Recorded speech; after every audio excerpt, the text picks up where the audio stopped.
Shri Gurubhyo Namaha. Guruji, I offer humble obeisance, my personal, as well as on behalf of all the students' clan, present, not present here, past and future students as well. So the latent, actual and potential students are offering humble obeisance to you. The best way to pay the obeisance, respects, is to eulogize, and that is what I want to do today. I have been explaining our system, which is founded by Guruji. And one thing I want you to bear in mind, usually there is a legacy, there is a tradition, and therefore a system is already there. But in case of Guruji, that was not the case. He himself had to fashion the alphabets, create the alphabets, fashion the alphabets, and with the grace of God, everything has gone perfectly scientific. Usually it comes by tradition that teachers teach the students, and that is what we are experiencing, we get from the teachers. But that was not the case with Guruji. Of course, without teachers, there is no teaching, there is no learning. So, we as students of Guruji should know that he had an immortal teacher, and that guiding from within. He has an intuition, in the sense, he had the tuition from within. Understand the word intuition that we use. Intuition.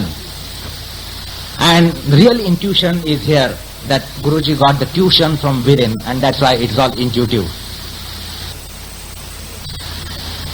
Today I am going to delineate on particular aspect, that is a facet of our system. Our yoga is vast, expansive, extensive, deep, and therefore it becomes very difficult to identify and demarcate our system. And unless we have a scientific approach and scientific knowledge of the system, we will not be able to understand for ourselves and also make articulations of our systems. Our system, the students might have identified that this is what is our system, because they have learned, they are learning, and they might try to identify the system, that this is what Iyengar system is. But this is like the story, as most of you, all of you know, the 5 blind men trying to identify the elephant by touching the various parts. And the 5 blind men ultimately cannot identify the elephant. Someone touches the legs and says it's a column. Someone touches the body and says it's a wall. Somebody touches the tail and says it's a pipe. Somebody touches the trunk and says it's a hose. Somebody touches the ears and says it's a flap. That is the case. It is because our yoga is multifaceted. To articulate, I might say that you ask children, the children who learn Iyengar system, if you ask the children what is that you are doing, what is this system? Well, they would say that Iyengar system is just play around, enjoy, jump around, enjoy and enjoy and enjoy. So the children's perspective of Iyengar yoga would be joy, enjoy, jump around. While the teenagers would identify this system as very powerful, dynamic, and a system for strength, stamina, power, flexibility, challenge, willpower, so on and so forth.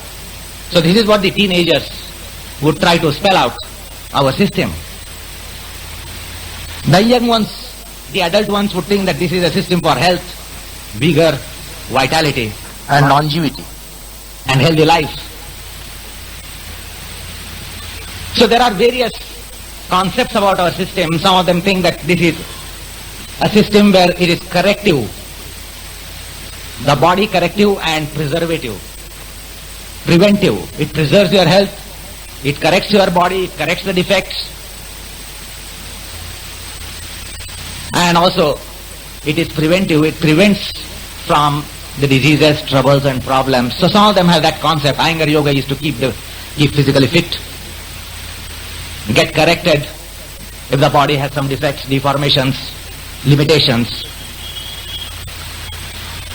Some of the people are exercise minded. They come and they get satisfied. They get the exercises. Exercise minded people would look at from that perspective, get exercised. Therapy minded people would look at Iyengar yoga as a therapy, very effective therapy. Apart from that, there are again some people who are wisdom minded, want to have wisdom, they do get it. There are some knowledge minded people, they do get it. There are some peace minded people, they get the peace. So the problem comes as to what is Iyengar yoga. A patient would have a particular perspective, a child will have another perspective, young teenager would have another perspective, young adult would have another perspective, old people would have another perspective. With Iyengar yoga there are posters, there are pillows and there are comforts. Aged people find that they have also their dish served here.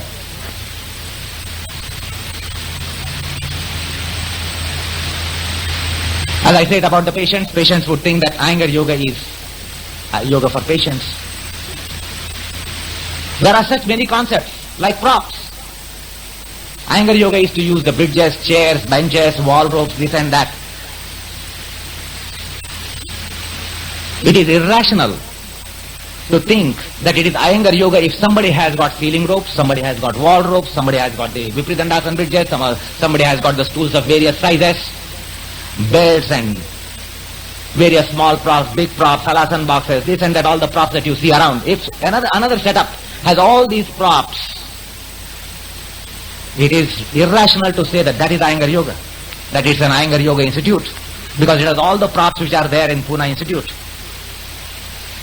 So it is not rational, perhaps it is also dangerous to believe that if somebody has got the similar setup, perhaps maybe having the displays of light and yoga all over the walls, so you might think it's Iyengar Yoga Institute. It's Iyengar Yoga because there are all the light and yoga photographs, there are all those props, ceiling ropes, wall ropes, tools, benches, belts, ropes.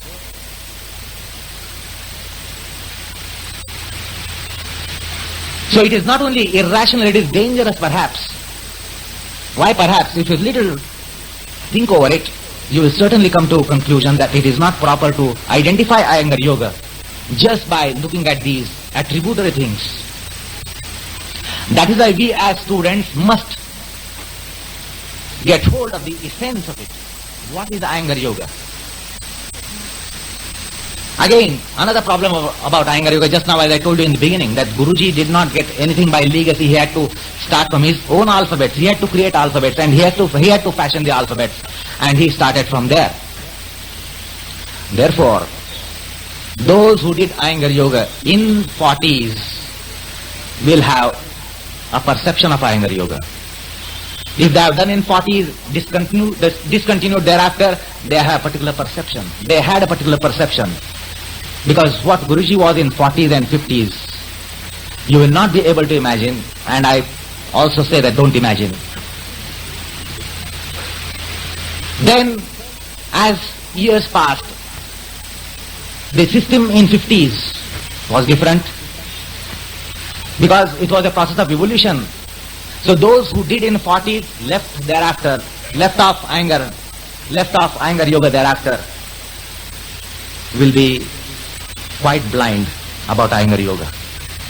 So also those who did in 50s but not thereafter might have conceived Iyengar yoga, with their own perception, with their own experience, they might say they have conviction that this is what Iyengar Yoga is, we have learnt. But again, they will be misled. So the Iyengar Yoga has changed in 40s, in 50s, in 60s, in 70s, in 80s, in 90s, because it has been a process of evolution. The institute has been all the time an R&D department, research and development. So Guruji has been spearheading the research and development, and therefore trying to understand Iyengar Yoga retrospectively, that it was such and such in 40s and 50s and 60s and 70s will be faulty, will be insufficient also. If it is proper, it will be insufficient. One more phase, let me also share with you, that when Guruji went abroad in 60s, he was in such a condition, and those who have learnt in Europe in 60s and thereafter discontinued for any reason will have again a wrong concept of Iyengar Yoga. Because you have heard, Guruji himself has told you several times, that when in late 60s and early 70s, when it was introduced in inner education authorities, England, London there, they put a condition: don't bring God, don't bring philosophy, don't bring religion. So perhaps those who learnt there in Europe, in England, at that time, when Guruji might have taught with that perspective, no God, no philosophy, no religion, you can be profane and still you can be doing yoga. So they would think that Iyengar Yoga is such: no philosophy, no religion, no God. Whatever was the stress there, that it is physical well-being, yoga for physical well-being, they might have gathered the impression that Iyengar Yoga is for physical well-being.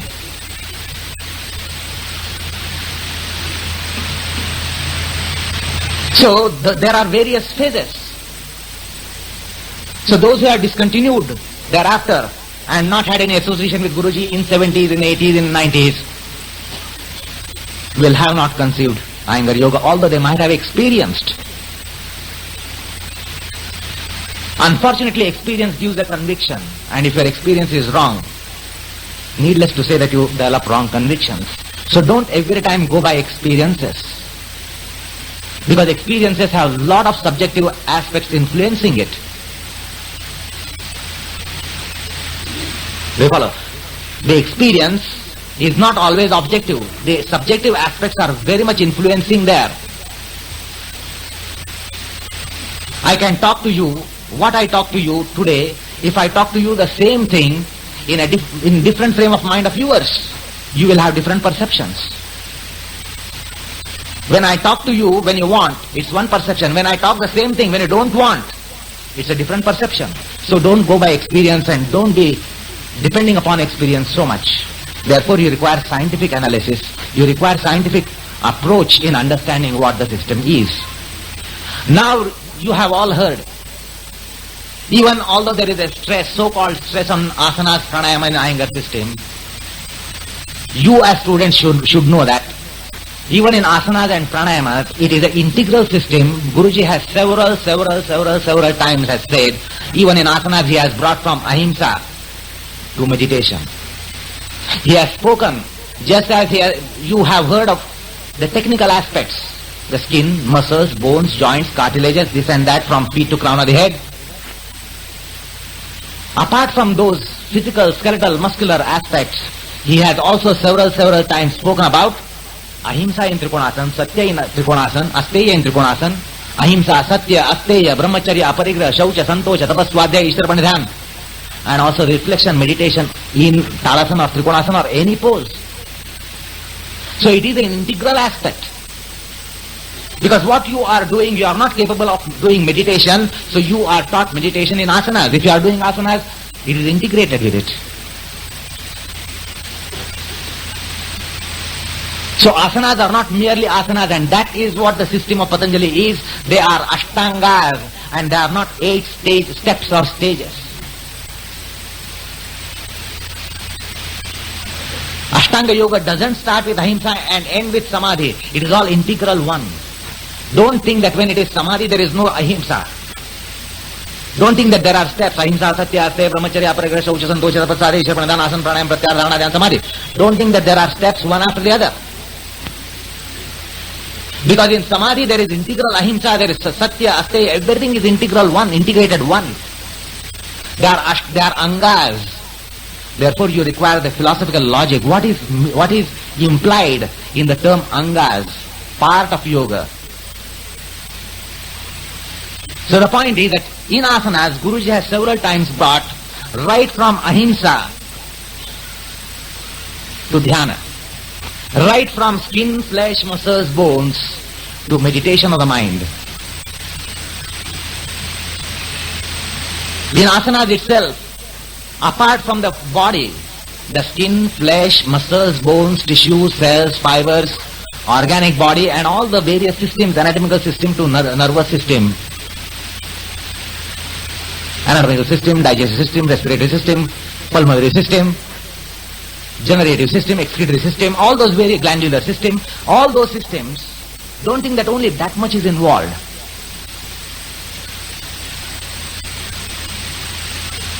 From skin, flesh, muscles, bones, everything that is in the system of the human body are there. Pancha pranas are there. Pancha mahabhutas he has explained in asanas. Don't think that asanas are only described with the muscles, joints, bones, feet, legs, limbs, parts of the physical body. He has several times explained even Pancha Mahabhutas in asanas. So Pancha Mahabhutas, Pancha Pranas, Pancha Jnanendriyas, Pancha Karmendriyas, all those aspects are involved in asanas and even in pranayama. Now, I have given two talks already on our system. I have talked about one of the aspects, how Iyengar yoga is Hatha yoga and not Hatha yoga. Our system is Hatha yoga as well as not Hatha yoga. Don't get perplexed. If you are getting perplexed, you have got to listen to the cassette. I have said there is wrong concept of Hatha yoga. Hatha yoga means they think it is physical. Physical yoga is Hatha yoga. And since there is a physical aspect in Iyengar yoga, they say it is Hatha yoga. Hatha yoga is not physical. The greatest example, Jnaneshwar Maharaj was an accomplished Hatha yogi, a perfect accomplished Hatha yogi. Now you should conceive what Hatha yoga is. Particularly the West. In the West, the concept is physical yoga is Hatha yoga.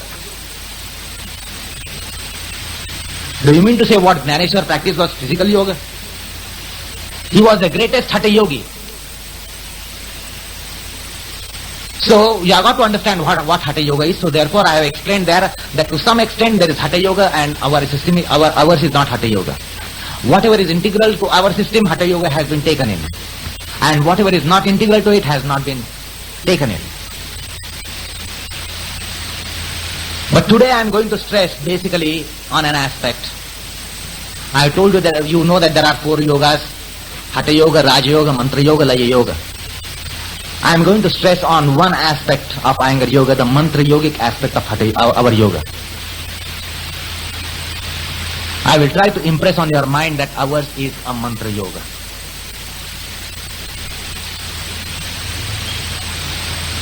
Guruji has several times said, you have heard, asanas are my mantras.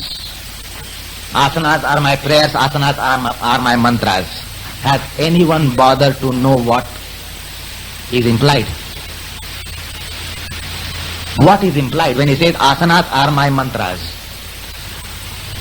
Most of you, all of you perhaps have heard this several times, but you have never bothered to understand what is implied in it. When he says asanas are my mantras, what is mantra? At the outset, you should understand mantra means something which has something hidden in it. There is something mystical in a mantra. There is some amount of occultism in mantra. There is some esoteric aspect in mantra. There is something that is called guhya. Mantra is always guhya. There is tremendous amount of secret aspect in the mantras. There is profundity in mantras. There is esoteric aspect in mantras. Now if you say that you do your Trikonasana for your legs and your spine, where is the mantra? It is obvious. You are doing standing poses, you are standing on your legs, you are rotating your spine, you are going down, you are working on the spine. What is the secret there? If you say that my standing poses work on my legs and my spine, the skeletal muscular aspect of the spine and legs, where is the secrecy? It is quite obvious, it is apparent. But when Guruji says that my asanas are my mantras, obviously his Trikonasana is not just for the legs as much as it is meant for you for your legs and you think it is for your legs. As much as you think that it is for your spine, skeletal muscular spine, when he says it is my mantra, obviously it is not that, because there must be something hidden, something mystic, something occult, something esoteric. Therefore we should know what is the meaning of mantra. When Guruji says that my asanas are my mantras, we should know what is mantra. What is etymological meaning of mantra? Makaro mananam prahu. Makaro mananam prahu. Prakaraha tranam uchyate. There are two letters in mantra. Makaram, trakaram. The first letter, makaram, stands for mananam. Mananam, it means mental thought process, contemplation. That is mananam. So in Trikonasana there has to be a thought process, there has to be thinking aspect involved in it, there has to be profound thinking in it, if it is a mantra.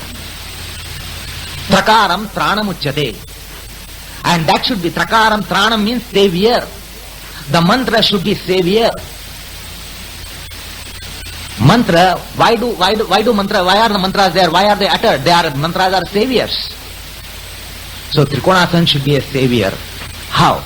By it becoming a mananam process. There has to be a thought process. You should be thinking. There is a thinking more than doing. Do you follow?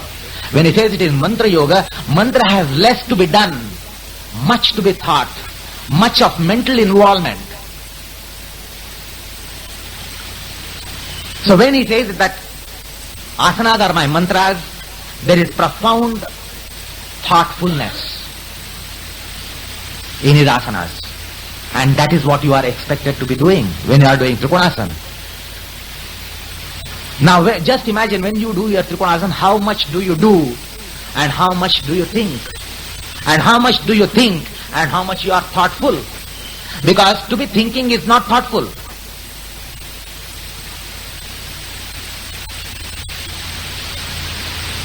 To be thinkingly doing is not thoughtful doing, because thoughtfulness is a state of integrated thought, integrated in mind. Thinking is not integration of mind. You can be thinking the bottom, the top, the back, the front, the skin, the bones. You can be thinking on various parts and various segments and various aspects. So thinking is chaos. Doing thinkingly is doing chaotically. But doing thoughtfully is doing cosmetically. There is cosmos when you are thoughtful. You are chaotic when you think. So mananam is such a functioning of the mind which is contemplative, integral,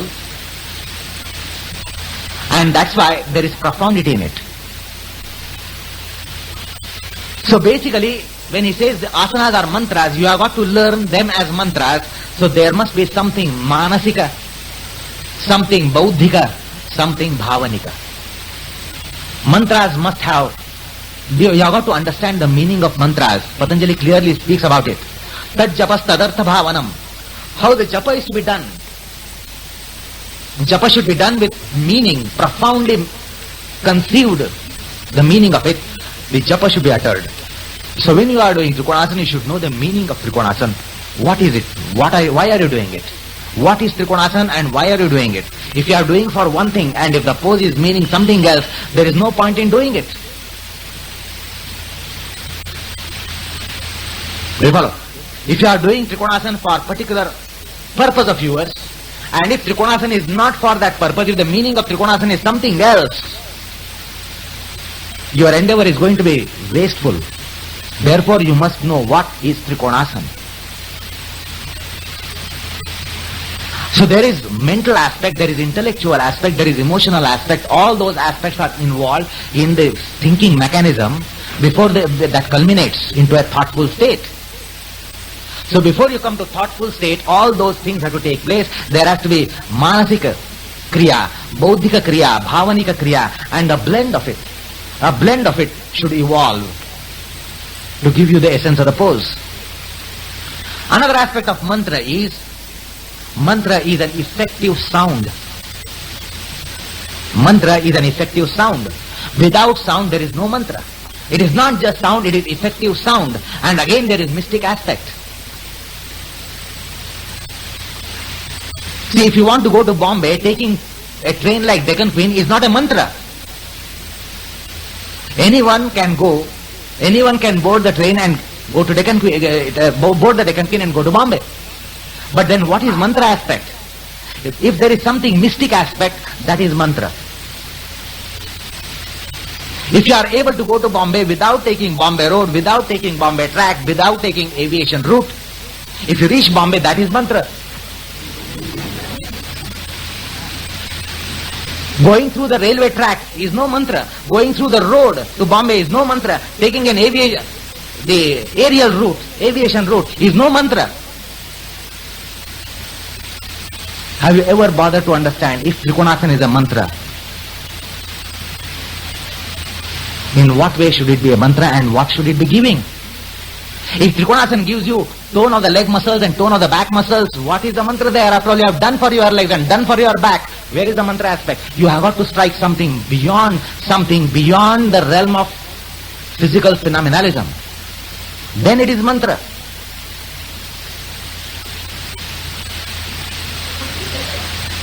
And the mantra, that is the mystic aspect in it. Do you follow?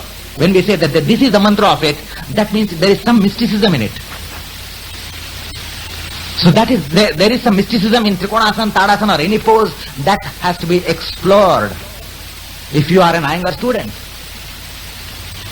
The sound aspect is the most important aspect in mantra. And I call it ultrasound. In asanas it should be ultrasound. Now you only follow one aspect of it. Akrosham is one of the aspects of mantras. For a particular purpose there has to be akrosha in mantra. If you study mantra shastra you will come to know that mantras are recited for various purposes, in various modes, in various forms, in various situations, conditions. So it's a science, a complex science. So there are certain mantras which are called akrosha mantras. You have got to cry the mantras, you have to shout the mantras. That is perhaps only the one thing that you practice. That while you are practicing, you are making those noises.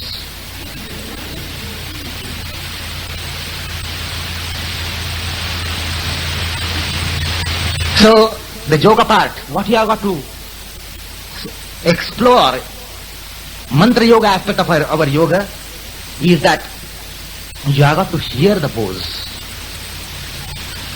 When you are doing the pose, somebody else will see the pose, but you are not supposed to see your pose, you have got to listen to your pose. If it is a mantra, you have got to listen to your pose. Something it is an audible thing. It's an auditory thing. It's a sound, and I call it ultrasound. Because you can make vocal sounds. You cry in the classes, push and pull, and somebody presses, the teacher presses you. You shout, you scream. Those are not ultrasounds. So when you are in a posture, all those various organs will be having an ultrasound, and that is the mantra yogic aspect. You have got to see that those sounds are heard by you. You have got to listen to your pose. Somebody else sees your pose. For somebody else it's an visual object, but for you your pose should not be a visual object. It has to be an auditory object. If it is mantra yoga, if you are trying to strike the mantra yoga, if you are trying to follow that instruction of Guruji that asanas are to be mantras, you have got to attend to the sound aspect of the pose. That is one thing. Second one, in mantra, it is upasana. When Guruji says asanas are my mantras, it is upasana. That's why he says they are my prayers. Asanas are my prayers. So therefore asanas must have a shuddhi as a prerequisite. Asana, practice of asanas or pranayam should be an anushtanam. So anushthana means there are certain rules for it. You can't be doing that anytime, anywhere, Anushtanam has certain rules to be followed. Secondly, you think that by doing asanas and pranayam, you get purified. Asanas purify your body, I have heard this. So you do your asanas for that purification. But if it is mantra yoga anusthana, you should be pure before doing it. If it is anusthana, if it is a reverential practice, you should be pure before doing asanas. And from there the asanas will purify you further. Vyasa has explained beautifully the cleansing process. See, if a cloth is very dirty, what do?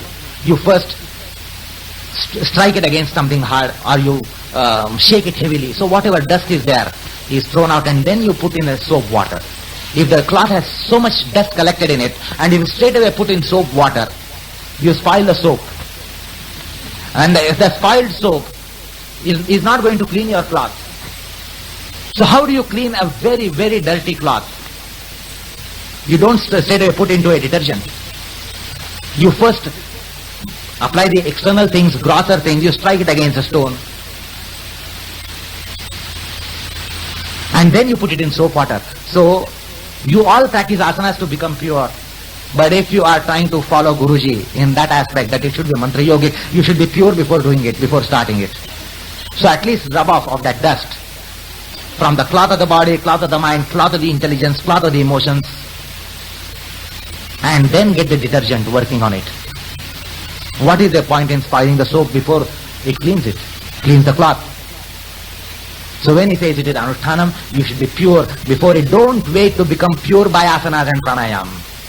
Become pure to the extent it is possible, and then start practicing.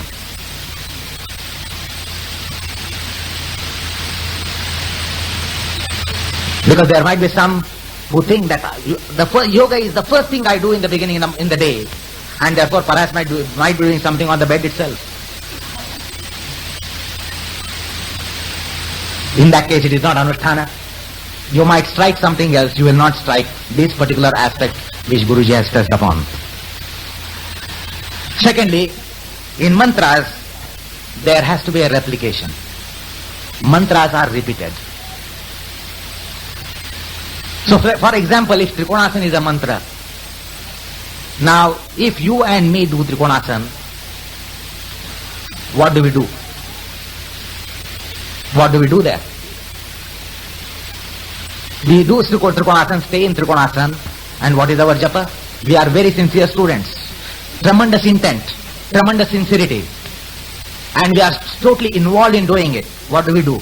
If they are to be phonetically explained, phonetically expressed, in Trikonasana we will ramble. Toes, metatarsals, tailbone, shin, thighs, sternum, chest, shoulders, kneecap, elbow, ankle, fingertips. We are thinkingly doing. We are involved in doing. Now is that the japa? Is that the japa? If you are quite advanced students, perhaps you will have a scheme. In Trikonasana, how should you watch? From where should you watch? You will not be rambling from ankle to fingertips, toes to spine, thighs to sternum. You will not be going haphazard. Several times I have stayed in the classes that if you are planning to go around the country and if you don't make an itinerary, Thiruvananthapuram to Shillong, Shillong to Ahmedabad, Ahmedabad to Calcutta, Calcutta to Bangalore, Bangalore to Srinagar, Srinagar to Chennai, Chennai to Okha. That's how you ramble in your Trikonasana. You go from anywhere to anywhere. If you are advanced students, you know how to start, how to go about it. If you are not advanced students, you will be very sincerely watching this moment foot, next moment palm, this moment ankle, this next moment elbow. And that's how you traverse in the body.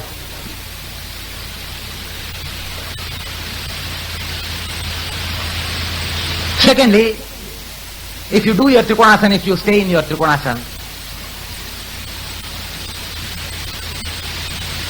you maintain timings, 1 minute, 2 minutes, 3 minutes Trikonasana. Then even if you have so-called integral approach to your Trikonasana, Again, phonetically, how is it? Trikonasana, Trikonasana, Trikonasana, Trikonasana, Trikonasana. So much variations, fluctuations. Now, is that the way of doing a japa? Suppose you are doing integral Trikonasana.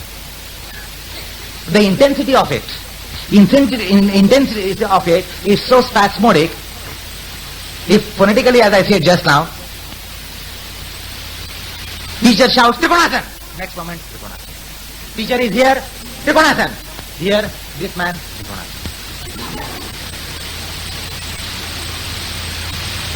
Teacher comes close to you, you are in Trikonasana. You know that teacher's back has turned to you, you are in Trikonasana.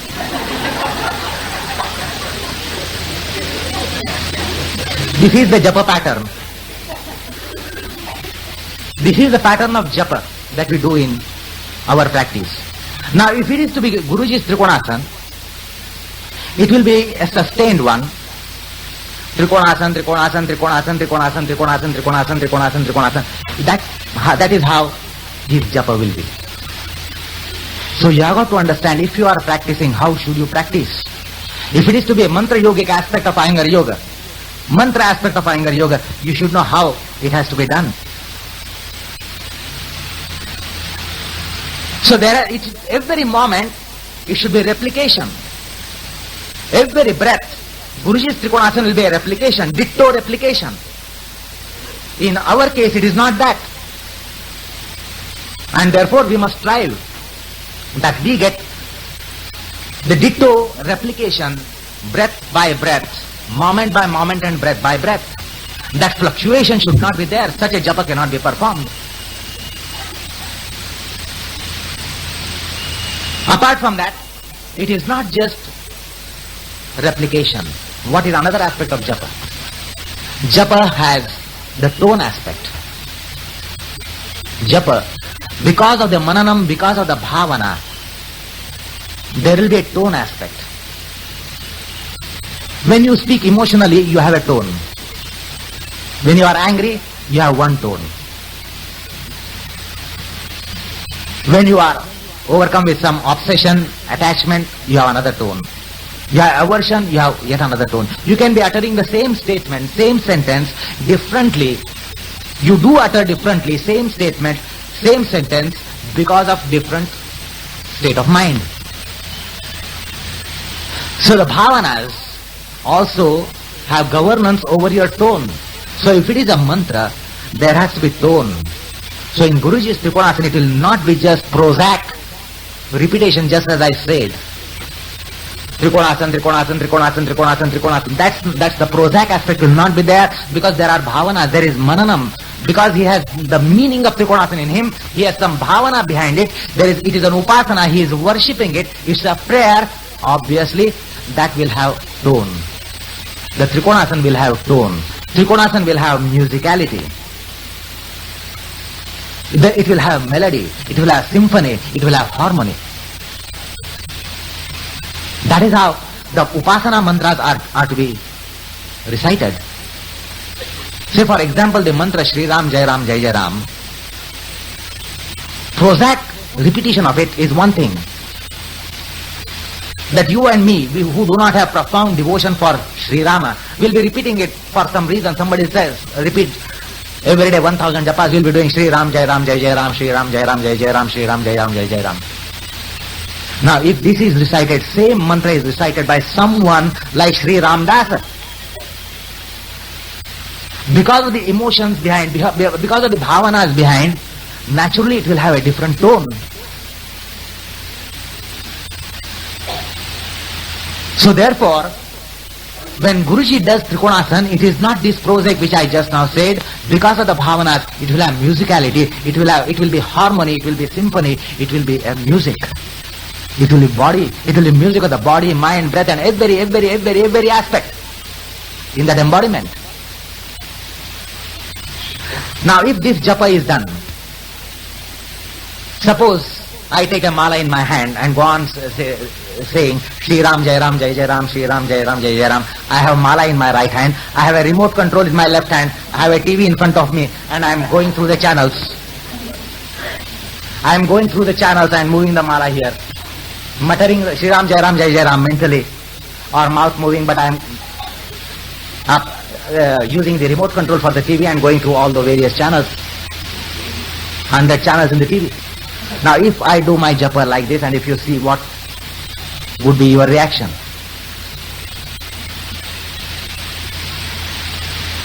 I have seen many of the students coming here practicing in institute. They are doing practice, they are practicing. They will be talking to the neighbors. Now if I do my japa like this with the remote control in the left hand and mala in the right hand, you don't tolerate. But suppose if you practice that way, there is no intolerance in you. You can be talking, you can be speaking, any subject, and you can be still practicing.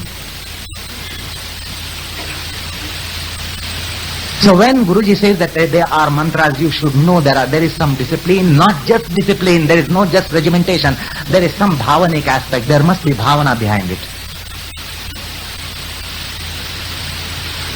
So when he says asanas are my prayers, what do you bother to see in his practice? There are many students who are watching him practicing. What do they watch? They watch his shin bone, thigh bone, kneecap, elbow, hand, chest, sternum, ribs.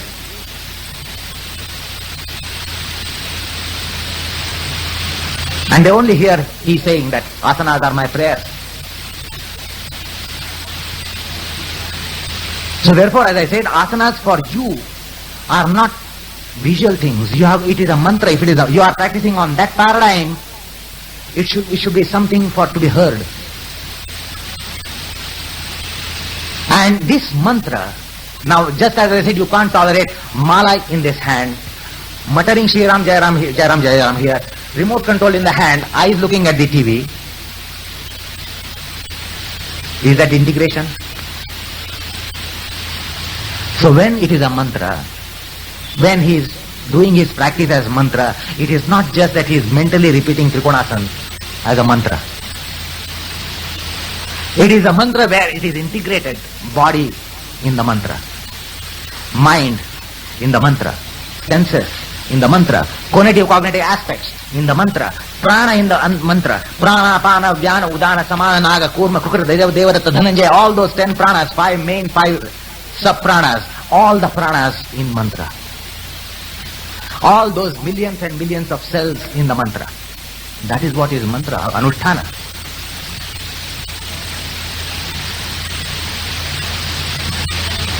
So your Trikonasana might be primarily for the legs, or primarily for the spine, or primarily for the limbs and body. But if it is to be a mantra, it is something like remote control in left hand and mantra, the mala in the right hand. It has to be integration of body, mind, breath, awareness, the 5 cognitive senses, 5 cognitive senses, internal organs, pancha pranas, pancha mahabhutas, the cells and everything. That is the upasana. That is what his Trikonasana is, which you cannot be seeing it. So it is not object of seeing. You have got to understand it. And it's a running pattern there. It's a continuum, running pattern. I have heard some of the people saying, some of the very advanced senior students saying, standing pose is a matter of 5 minutes. You require not more than 5-7 minutes to finish your standing poses. Where is the mantra yoga aspect in it? Those 10-12 standing poses, 10-12 mantras, how can you complete them in 5 minutes? If it is mantra yoga, anusthana, when Guruji says they are my mantras, and if you are trying to follow him, you cannot finish your standing poses in 5 minutes. Trikonasana, Parshakonasana, Virabhadrasana, 1, 2, 3, Ardhachandrasana, Parshottanasana, all those poses, Parivritta Trikonasana, Parshakonasana, all those japas, each pose is a japa. Can you finish those 12, 15, 18 japas in 5 minutes? So it's a paradigm you have got to apply. Not that you can never finish in 5 minutes. You can finish standing pose in 5 minutes, but you should know it's a paradigm. That will be just as a loosener. Loosening the body, limbering the body, warming up exercises. But that is not dedicated practice of Iyengar Yoga. So in Iyengar Yoga, the standing poses may be finished in 5 minutes, which is just a warm-up exercise.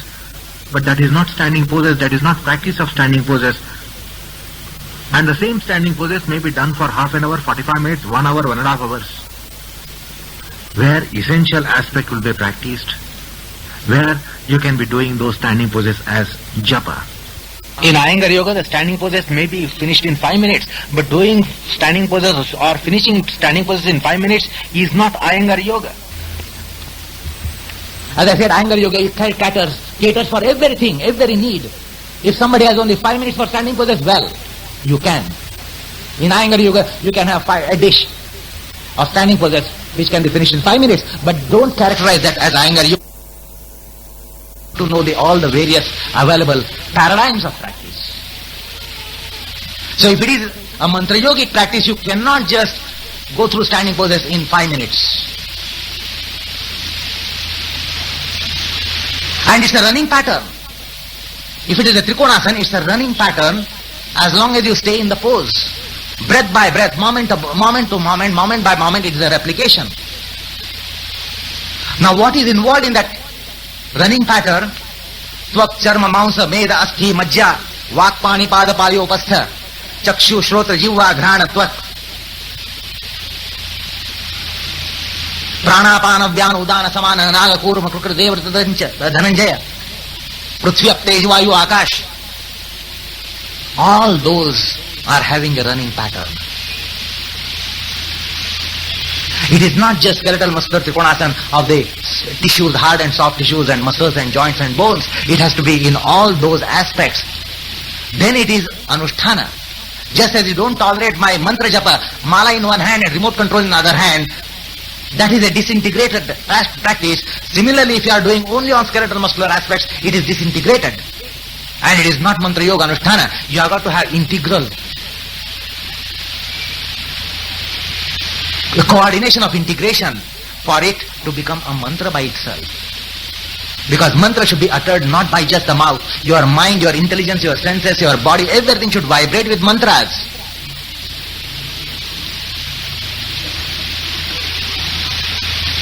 Apart from that, the Sattva, Rajatama, all the 3 gunas will be in Trikonasana there. You name any aspect in the body.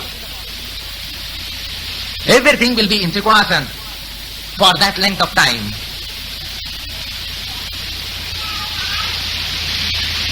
So that is the aspect which I have got to understand. If you are going to take that as a key statement of Guruji, and if you are going to practice, you must make a thorough study as to how should I be doing my practice.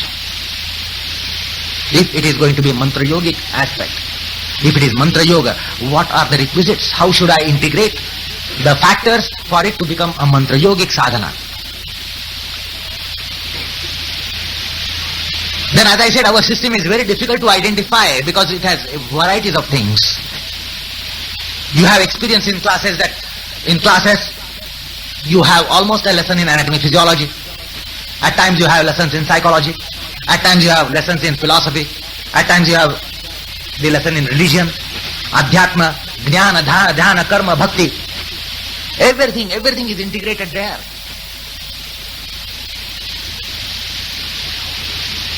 So with all those, you have got to formulate a system of your practice where it will be integration of jnana, dhyana, karma, bhakti.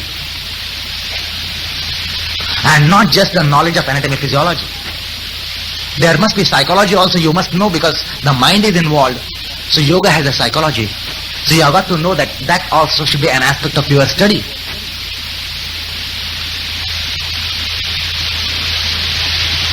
So as I said right in the beginning, that it involves from skin, flesh to even the core aspect in the pose. And that is how it is an integral system. Similarly, one more point I want to stress here, that Guruji, when he conducted a course in Panchgani on the eve of his 75th birthday, he spoke about Pancha Mahabhutas and classes were conducted explaining the Panchamahabhutic aspect. Prithvi, Apteju, Vayu, Akash, element of earth, element of water, element of fire, element of air, element of ether. This you have heard. Those who have attended his Panchgani course have heard this. Those who have heard, how much have they implemented? What have they understood there? If they have not understood, they should have asked, they should have questioned. If you don't question, it implies that you know it, and if you know it, you are supposed to be doing it. So that's a great aspect which Guruji discovered, the role of Panchamahabhutas and their functioning. It is not just the skin, flesh, muscles, bones, joints. Doing the asanas is not just doing on the skin, flesh, muscles, bones, joints, cartilages. It doesn't just have skeletal muscular techniques. So I will try to explain you this aspect. The aspect of Panchamahabhutas which Guruji explained in his intensive course in Panchgani. It's a great paradigm when you work on asanas. Listen carefully. You have heard Tadasana.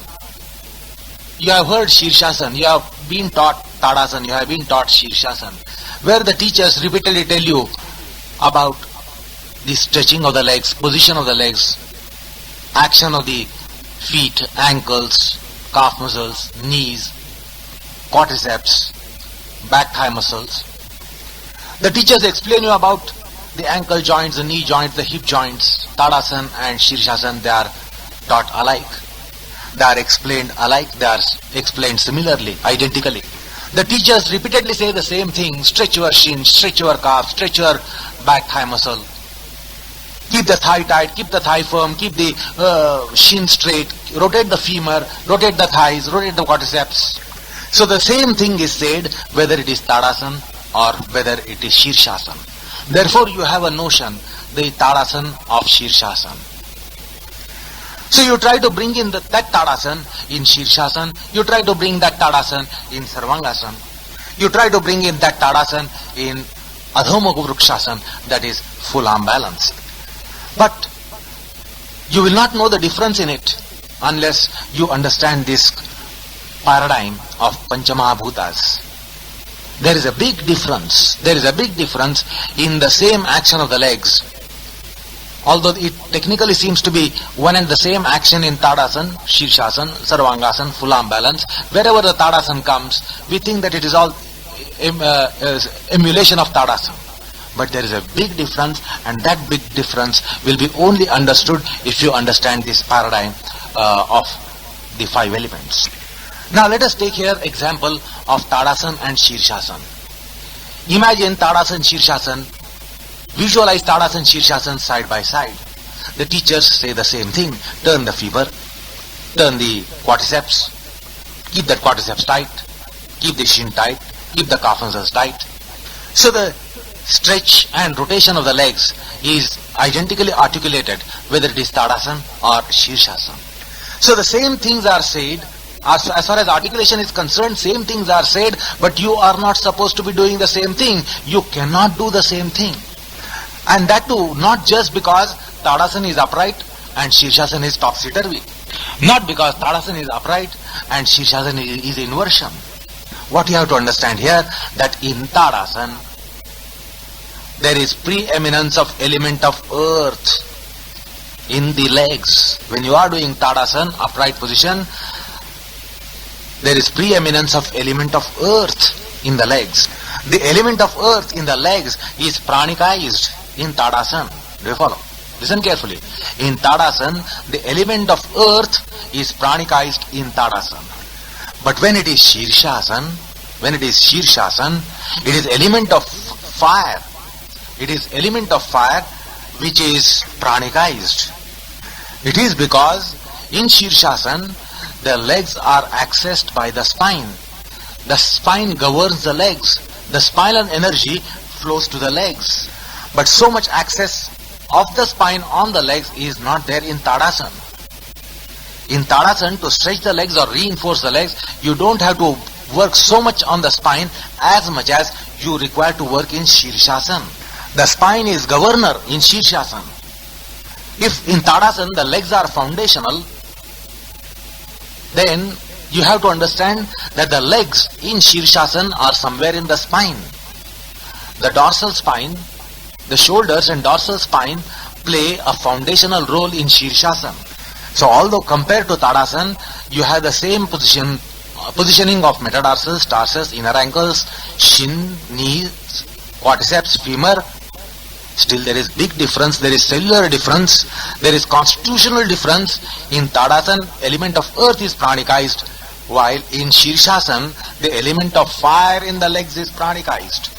You see, the center of the spine is region of Samana Vayu, the region of gastric fire, and that has access on the legs in Shirshasana. Therefore, the legs have pranikization primarily in the element of fire, and therefore element of fire in legs has preeminence in Shirshasana, while element of earth has preeminence in Tadasana.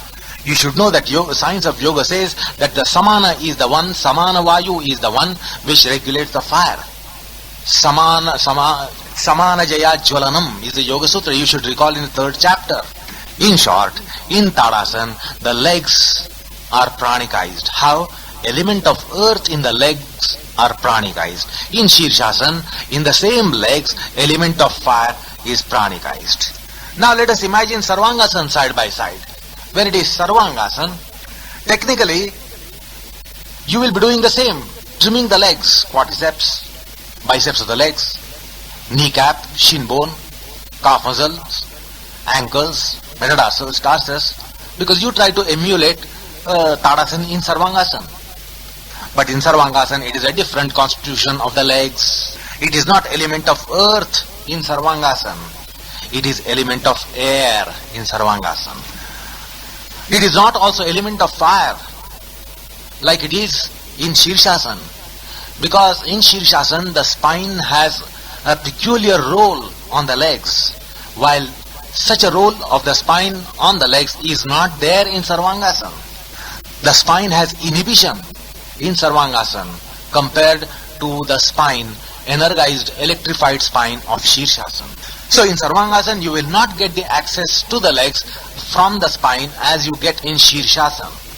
So in Sarvangasana, element of earth in legs is not pranikized. Therefore, you will notice that your legs in Sarvangasana collapse more often, more frequently than in Shirshasana.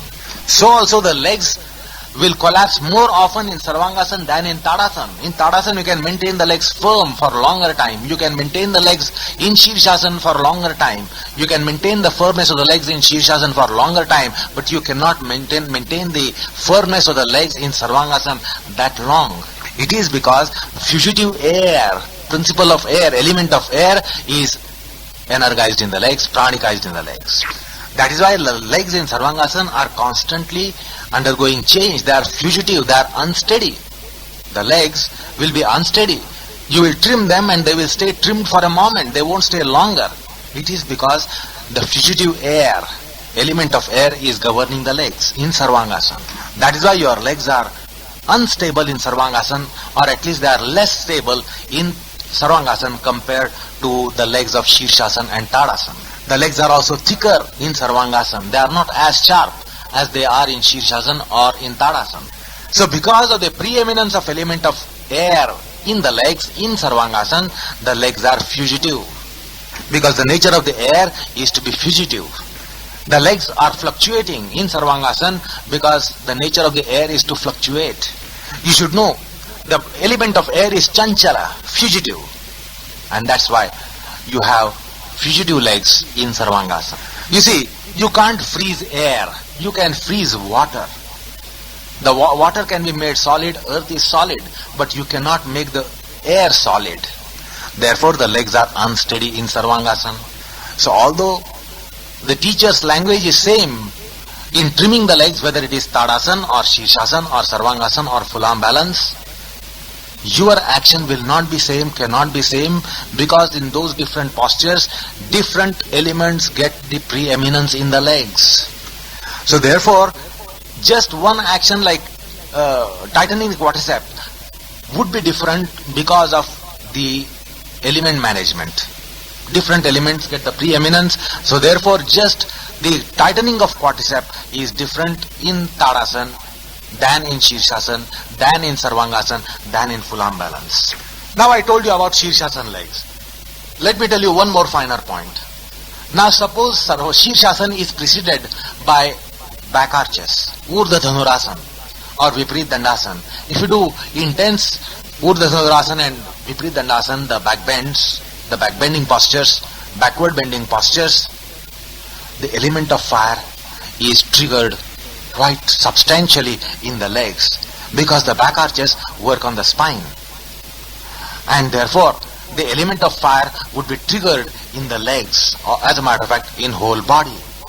So, the legs in Shirshasana, after backward bending postures, intensely done like Urdhva Dhanurasana and Viparita Dandasana, the legs would have different chemical structure. The legs will have different power. Action of the legs will be different. So, try once Shirshasana at the beginning of your practice and try Shirshasana after your back bend practices are done. Backward bending practices are done. Your legs will respond in different way because element of fire will be tremendously gaining preeminence in the legs. So also Tadasana will be different. Tadasana at the beginning of practice will be one. But Tadasana after back bends will have preeminence to quite some extent. The fire, element of fire will have preeminence, and with the fire in the element of earth of the legs, it will be different Tadasana altogether. So once try Tadasana after your intense back bending postures, your legs will be more intelligent, sensitive, because the spinization of the legs. In back bends, your legs are spinized. The spinal fluid reaches the legs, and therefore your legs will have different intelligence in Tadasana when it is done after backward bending postures. Doing Shirshasana after Marichasana, Bharadwajasana, Ardha Matsyendrasana will have another effect. The legs will be different if you do Shirshasana after the twisting postures. So the twistings have another set of elemental structure, and therefore if your Shirshasana follows Marichasana, if the Shirshasana is done after Marichasana or twisting postures, it will be different elemental structure of the legs, and therefore the actions and responses of the legs will be different, although the teachers would be saying the same thing: stretch your leg, trim your legs, rotate the legs, cut the quadriceps in, etc., etc. So all these elemental changes take place only in living body, because these 5 elements are there also in the dead body. But such manipulations will not take place because the Panchapranas are not there. The Panchapranas are not there in a dead body. Panchapranas are there in living body. Panchapranas can work in asanas, through asanas, and therefore elemental structure can change in the body through asanas.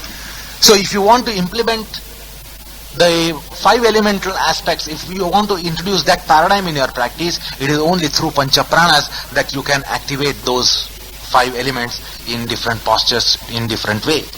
You see the dead body either supine or prone, or kept sitting, or kept upright, or kept hanging upside down, there will be no difference in that body.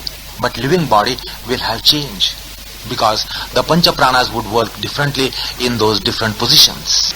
So the point is that the calf muscle is different in Tadasana compared to the calf muscle of Shirshasana, calf muscle of Sarvangasana, and that too, the calf muscle of Shirshasana after back bends, after twistings would be different. So that's why the same calf muscle would be with different elemental structure after different sets of postures, because different sets of postures would evoke different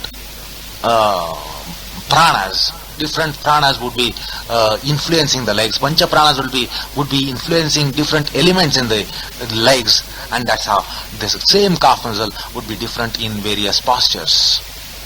So you see, Marichasana done at the beginning of practice is one. Marichasana done after standing poses is another. Marichasana done after back bends is yet another. Marichasana done after Shirshasana and is different. Marichasana done after Sarvangasana is yet another difference there. Do you follow? It is because the elements would be triggered in different way. So the same Marichasana posture will not be same if it is done without anything preceding it, or preceded by standing poses. It would be another Marichasana. Preceded by back bends, it would be yet another Marichasana. Preceded by Shirshasana. would be yet another Marichasan. Preceded by Sarvangasana would be yet another. Preceded by forward bends would be yet another. So the same Marichasan is not the same Marichasan if it is preceded by various sets of postures. It is merely because these 5 elements are differently pranikized in different postures. You see, that is why I say several times in the class that you have better teacher than me. You have better teacher inside you than me. You have to understand this body language. Because I would be teaching the Marichasan the same way. I would be using the same set of techniques. For Marichasan, I won't be saying anything different. Marichasan is Marichasan, and there will be same technique of Marichasan, but your body would be acting and responding differently, altogether differently, because of what has preceded Marichasan. And that is because the 5 elements working differently in the same Marichasan. As a teacher, I would be saying the same thing. How the spine should be, how the back should be, how the chest should be, how the sternum should be, how the clavicle should be, how the shoulder should be, how the front leg should be, how the stretched leg should be, how the bent leg should be. In Marichasan, I would be explaining the same thing. I will not be making any difference, but there will be a big difference in you, and the guiding coming from within you, the guidance coming from within you would be different because of what has preceded. Whether Marichasan is done after nothing, or done after standing poses, or done after backward bends, or done after forward bends, or done after Shirshasana, or done after Sarvangasana. So as a teacher, I cannot say much more than what a set of techniques which you know, but your body will be teaching you more finer things. So in short, the legs have preeminence of element of earth in Tadasana, but when you do standing poses like Trikonasana, the spine influences the legs, and therefore element of fire would be triggered in the legs in Trikonasana, not in Tadasana so much. While in Shirshasana, to quite some extent, element of fire will be triggered because of the spinal access to the legs. And the standing poses done after backbends would have furthermore exalted effects in the legs because of element of fire also triggered there. While in Sarvangasana, element of air would have preeminence. Now you may infer, with Sarvangasana, with the element of air having preeminence, the legs become thick and dull. But it is not that way. Now, if jumpings are done and certain postures are incorporated in twistings, in jumpings, and if you do the fast jumpings, like sometimes you have done standing poses in jumpings, you have done also forward bends in jumpings, you have done twistings in jumpings, you have done back bends in jumpings, you have done Navasana, such postures, Utkadasana, Navasana, etc., Vatayanasana. In jumpings, you have done varieties and different postures in jumpings, through jumpings. So the jumping postures would trigger element of air in the legs and also element of water in the legs, because the circulation, blood circulation would be increased in the legs because of jumping movements. Like if you now can imagine, like Adhomukha Shvanasana, Utkadasana, Adhomukha Shvanasana, Uttanasana, Adhomukha Shvanasana, Tadasana, Adhomukha Shvanasana, Virasana, Adhomukha Shvanasana, Utkadasana, Adhomukha Shvanasana, Navasana, Adhomukha Shvanasana, Suptavirasana. If you do these dynamic movements in the legs, the element of air and element of water would be triggered in the legs, would be pranikized in the legs. Element of water means the blood in the legs. Blood circulation in the legs would be exalted. Your legs would become reddish if you do such fast dynamic movements of jumpings. And the element of air also would be triggered in the legs, which would give agility to the legs. Legs would become light. Unlike in Sarvangasana, with element of air, they become thick and heavy. So with the jumpings, because of element of air, with element of water, the legs would get agility, the legs would get lightness, legs would get the speed. And well, this is an important perspective from the point of view of Iyengar Yoga and athletics. So for an athlete, the standing poses only will not work that much. If you incorporate this jumping aspects, the jumpings for him will work in legs, will give agility in the legs, will give speed in the legs. Do you follow? This will give also intelligence in the legs. will give better reflexes in the legs, because the athlete or the sportsman want strength in the legs, they want the power in the legs, they want reflexes in the legs, they want intelligence in the legs, they want speed and agility in the legs. So all these won't just come by doing standing poses, but jumpings done with these dynamic movements would work on their legs. In that way, in bestowing intelligence to agility, agility to strength, strength to power in the legs, and from power to endurance in the legs. It is because of element of air also triggered in the legs for agility aspect. You can imagine here that the legs would become mercurial, which is very important for athletes and sportsmen. So well, with this elemental management, the infile of the legs will change. There is no such word as infile. You understand the profile of the legs. And now we are working on the infile of the legs. So it would give different infile of the legs because of elemental management, pranic management of the legs. You see, you know profile. Profile is external appearance. But here we understand that aspect of the internal aspect of the legs, which is, if I may say so, infile of the legs.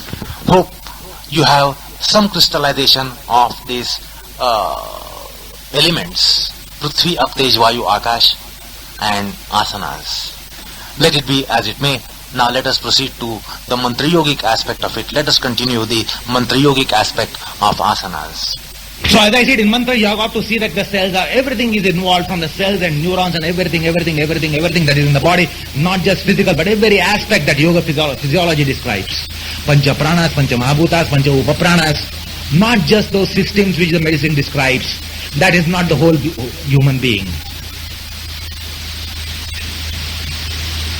The pragmatism, if you open a book of anatomy physiology, Gray's Anatomy, which describes the body, that is not the whole human being.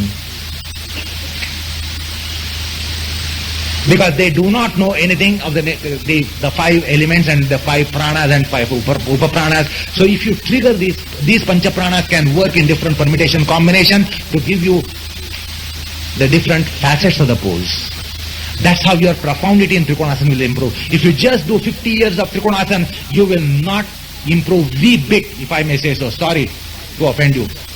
Even if you do 50 years of Trikonasana, you will not improve the bit. Because you are doing on the same paradigm. You are doing the same elemental structure, not much change there.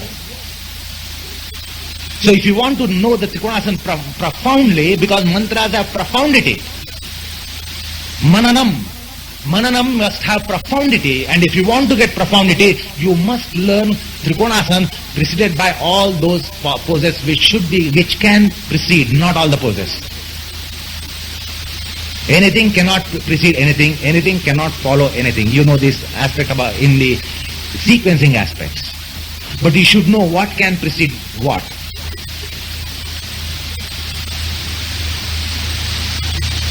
Now lastly, element of space. Where does it come?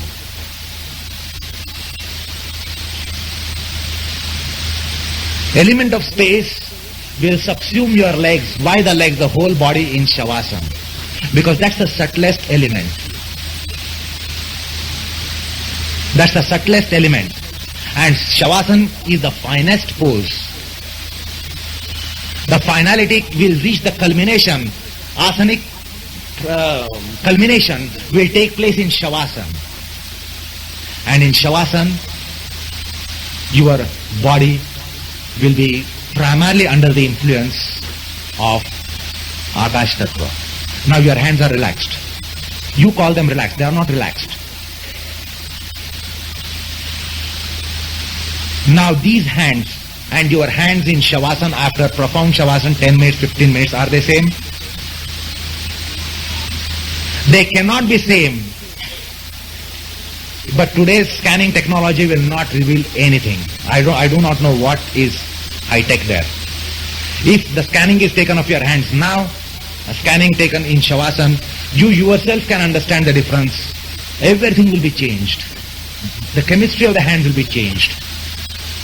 Now your hands are not active, but they are not relaxed. You as students of yoga now should know what is relaxation. You are not doing anything with the hand, but that doesn't mean your hands are relaxed. Because your hands are definitely different in Shavasana. So these 5 elements which Guruji has brought in the system is a tremendous high-tech aspect. And if you understand them, if you learn them, and if you apply them in your practice, if you adopt those in your practices, your practice will develop by leaps and bounds.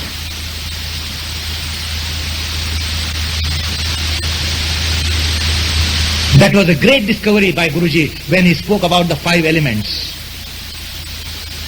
The 5 elements working in asana is a great discovery. You will not know the worth of it today.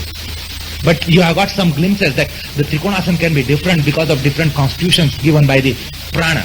So the 5 elements, when Guruji speaks, it is implied that Pancha Pranas work there. Your pranic circuit is not the same in Tadasana and Sarvangasana. Your pranic circuit of Sarvangasana and Tadasana cannot be same, should not be same, will not be same, cannot be same. Your pranic circuit of Shirshasana and Shavasana, Shirshasana and Tadasana, Shirshasana and Sarvangasana cannot be ever same. And because that is different, the Panchamahabhuta's constitution changes. So if you want to increase the profundity, you must, there is no other way but to understand the Panchabhutic aspect which Guruji spoke about. You must try to understand that. That will improve your perceptions, improve your profundity. Now finally coming to the pranayama aspect. Similarly, like asanas, in pranayama, it is implied from ahimsa to dhyana is there. Pranayama is not just shvasayam.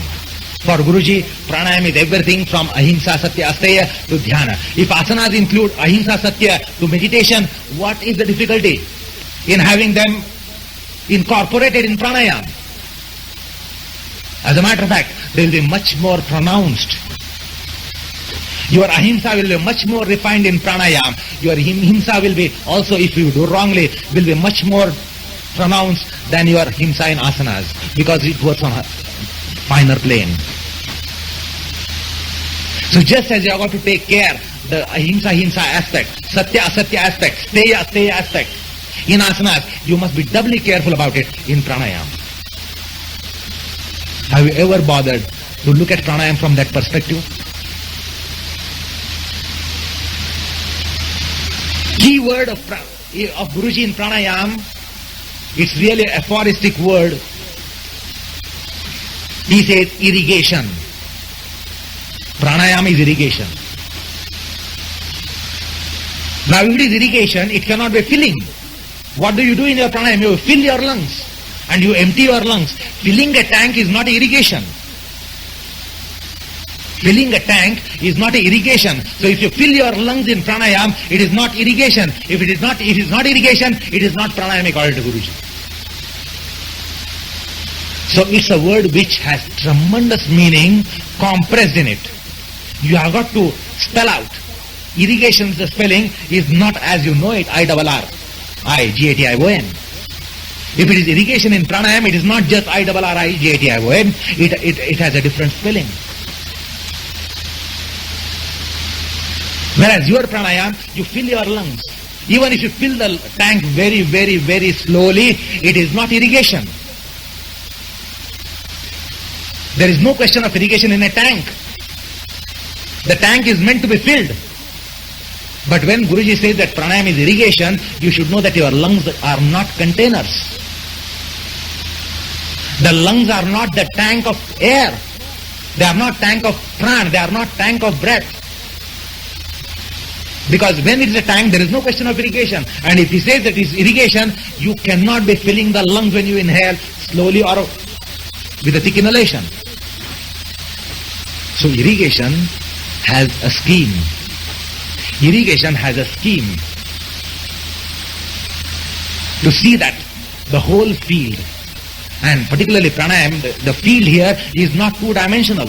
The farmer does the irrigation for perhaps it is just two-dimensional or even three-dimensional because he has got to go to the depth of it. But that is not much. But in the lungs, you have got to see that you have got to penetrate. You have got to see that you channelize the breath. So the pranayam implies aerodynamics. If it is to be irrigation, you have to imagine there are several layers from anterior to posterior, from center to right, center to left. So there are several layers, and if they are to be irrigated, pranayam cannot be just filling the lungs. And not just inhaling slowly. Because even if you inhale slowly, you are filling the lungs. So it has a tremendous amount of geometry in it, because you have got to explore the lungs from anterior to posterior, from center to right and center to left. And all those various layers are to be irrigated. You can understand inhalation as an irrigation. What about exhalation? What do you irrigate in exhalation? Have you ever questioned? Inhalation, okay, you supply something. Water comes into the field. The farmer irrigates the water to the field. But what about exhalation? Exhalation is also irrigation. It is implied. So in exhalation, you have got to spread something in the lungs. Something has to permeate in the body. It's not just the lungs. Pranayam is not just the lungs. The prana is all over the body. So pranayam is dealing with whole body. And this nobody has understood. No school of yoga has understood. Everyone has made mockery of pranayam. Pranayam is shwasayam. They have just dealt with in-breath, out-breath. Inhale, hold, exhale, hold. Prana is not only in the lungs. Prana means pancha pranas, and pancha pranas are all over the body. Prana, pan, udan, saman, vyan, they have got they are different locations. And they are all over the body. So pranayam has to be in entire body. So it has to be irrigation not only of the lungs. It has to be irrigation of the whole body. And greatest, because it has to be whole body, all the pancha pranas, whole body, aparatalamastaka, from feet to the crown of the head, and every aspect of physical, psychological, mental, psychomental, emotional, every aspect of it must be involved in pranayam. Because your pancha pranas don't sustain your physical body, they sustain the whole of you. So the pranayam is meant for everything, the totality in you. And since it is full body aspect, it's a great discovery of Guruji, which nobody has acknowledged. Even his students have not acknowledged because they have not noticed it. They have not understood it. It's a great pity. There are students working with Guruji for 30, 40 years, but they have not understood. Greatest contribution of Guruji in pranayamic aspect is that Shavasan, pranayam in Shavasan. That's a very great contribution. I will talk on it sometimes later. It's a subject by itself. Because all other institutions know only sitting pranayam, and when they do sitting pranayam, what do they actually do? If I may say so, they are struggling all along for those 5-10 minutes of pranayam, which becomes sitayam. They struggle to sit. You can experience yourself. Can you sit for pranayam, and how long can you sit? And how often you lose the sitting? You are struggling to sit. If you are doing sitting pranayam, and then are you doing pranayam or are you doing sitayam? Pranayam means regulation of pran, and you are trying to condition the body. You are trying to regulate the body every moment, every microsecond. You are struggling to sit straight. When will you ever do pranayam if you are struggling to sit? Your struggle to sit will never end. Sorry to say that.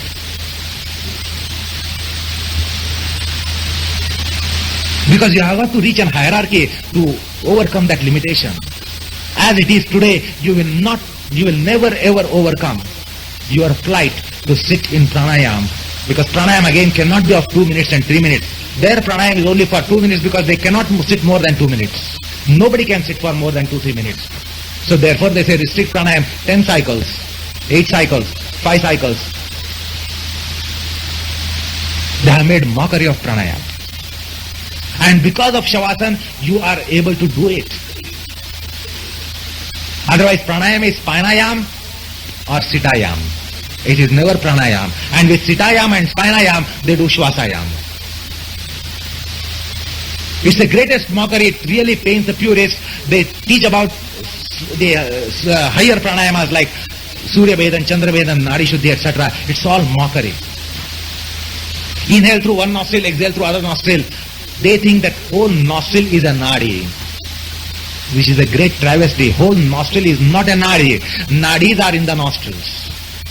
Whole nostril is not one nadi. Ida, Pingala nadis are not whole nostril. They are in the nostrils. You have got to trace them. They keep one nostril open, they inhale or exhale, they think they have inhaled through the nadi. It's the mockery of pranayam. It is Guruji who has the digital pranayam, the refined aspect of it, which is again totally dependent on the sound aspect.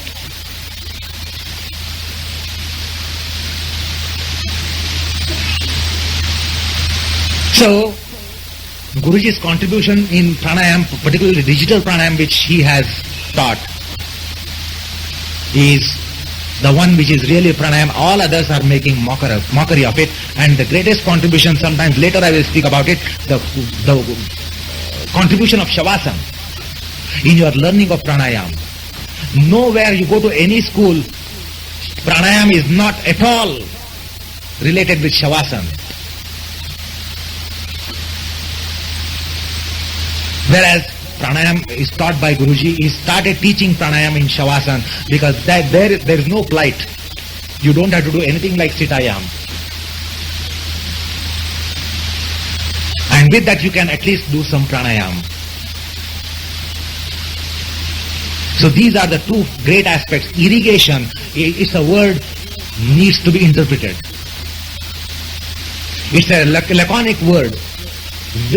Like Yoga Sutras, laconic word which needs to be interpreted, and there is a lot to say on the irrigation aspect. It is not just inhale and exhale. That's the intuition that he got. He called pranayam as irrigation, and therefore you have got to know what is that, how to irrigate the system, how to irrigate the body. It is not just the lungs. The whole body is to be irrigated with the inhalation as well as with the exhalation. You have got to irrigate even during exhalation. What is that irrigation? So, lastly, the concluding statement is that understand that statement of Guruji, asanas are my mantras, asanas are my prayers. Just be inquisitive, what should it mean to you? And just as I told you about the profundity of asanas, the same profundity, greater profundity with greater subtlety comes in pranayam.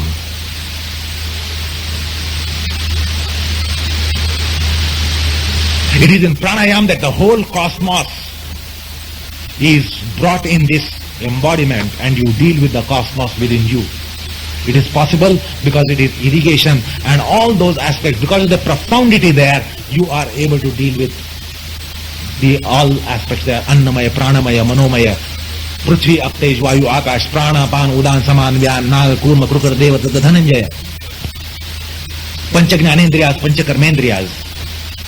Tvak, Charma, Mans, Hridaya, Asti, Majja, Med, everything. And that's how it is a profound system. Being mantra, it can be profound. Because it is profound, it can be mantra. Because it is mantra, it is profound. Do you follow? Listen carefully. The asanas itself would work on skin, flesh, muscles, bones, tissues, bone marrow, blood, and all those systems, skeletal muscular system, respiratory system, digestive system, nervous system, psychomental system, excretory system, generative system, all those systems. It would work on all those five elements, Prithvi, Aptej, Vayu, Akash. It would work on Jnanendriyas, Karmendriyas, Antarendriyas, the whole of human being. So if the asanas can work with that profundity, you can imagine how pranayam would be working. Because pranayam is after all irrigation of prana. It would be irrigating the whole system, physical, psychomental and complete human system. And that's why pranayam can play an exalted role. If the asanas themselves are so profound Because of the mantra yogic paradigm which Guruji has given, you can imagine, you can measure the profundity of pranayam with the mantra yogic principle behind pranayam also. Thank you very much for your patience. Thank you very much for this opportunity to offer obeisance to our Guruji.